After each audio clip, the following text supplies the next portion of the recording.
स्वतंत्र भारत पक्षाच्या वतीने आज परभणीमध्ये शेतकऱ्यांच्या विविध मागण्यांसाठी एक दिवसीय धरणे आंदोलन करण्यात आले। आयात निर्यात धोरण मुक्त करावे किंवा बंद करण्यात यावे, तसेच आयात निर्यात धोरण वापरून शेतीचे मालाचे भाव पाडू नये। वन्य प्राण्यांचा त्रास फार मोठ्या प्रमाणात शेतीला व शेतकरी यांना होत आहे, तर सरकारने वन्य प्राण्यांचा बंदोबस्त करावा किंवा वन्य प्राणी यांच्याकडून शेतीचे झालेले नुकसान भरपाई देण्याचे प्रायोजन करावे।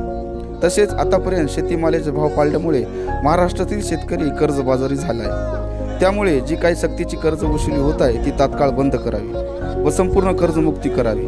तसेच शेतीसाठी लागणारा वीज पुरवठा पूर्ण दाबाने व पूर्ण क्षमतेने द्यावा व या प्रमुख मागण्यांसह इतरही मागण्या करण्यात आलेल्या आहेत। या मागणीचे निवेदन आज जिल्हाधिकारी परभणी यांच्या मार्फत मुख्यमंत्री यांना देण्यात आले आहे। संघटना पुरस्कृत जे स्वतंत्र भारत पक्ष आहे, या स्वतंत्र भारत पक्षाचे राष्ट्रीय अध्यक्ष अनिल भाऊ घनवट यांच्या नेतृत्वात स्वतंत्र भारत पक्षाने आज एक दिवसीय धरणे आंदोलन जिल्हाधिकारी कार्यालयासमोर आयोजित केले होते।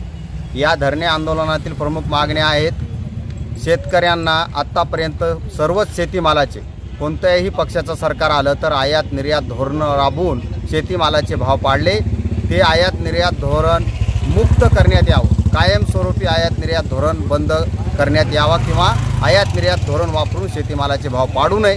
दुसरी मागणी होती आमची, वन्य प्राण्याचा त्रास भयानक शेतकऱ्यांना झालेला आहे। जर सरकारला वन्य प्राण्याचा बंदोबस्त करता येत नसेल तर केलेल्या वन्य प्राण्याने नुकसान केलेल्या पिकाची नुकसान भरपाई सरकारने देण्याचे प्रयोजन करावं। आणि तिसरी गोष्ट अशी होती की आतापर्यंत शेतीमालाचे भाव पाडल्यामुळं महाराष्ट्रातील शेतकरी कर्जबाजारी झाले आहेत, त्यामुळं जी काय शेतकऱ्यावर कर्ज आहेत त्याची सक्तीची वसुली बंद करून ते सर्व शेतकऱ्यांना संपूर्ण कर्जमुक्ती, कोणतीही आट न घालता संपूर्ण कर्जमुक्ती द्यावी आणि शेतीसाठी लागणारा वीज पुरवठा पूर्ण वेळ आणि पूर्ण दाबाचा द्यावा। या प्रमुख मागण्यांसाठी आजचे हे स्वतंत्र भारत पक्षाच्या नेतृत्वात धरणे आंदोलन आहे।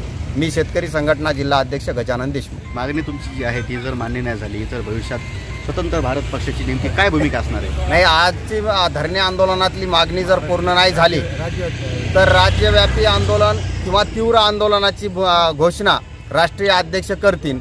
जी काय घोषणा राष्ट्रीय अध्यक्ष स्वतंत्र भारत पक्षाचे करतील त्याच्यावर आम्ही अंमल करण्याचा प्रयत्न करू। आणि एक मतदाराला पर्याय म्हणून शेतकऱ्याची संपूर्ण कर्जमुक्ती यासाठी आता पर्याय म्हणून स्वतंत्र भारत पक्ष हे मतदारांनी लक्षात ठेवावे, हेही आवाहन मी आपल्या माध्यमातून करतो। आम्हाला निवेदन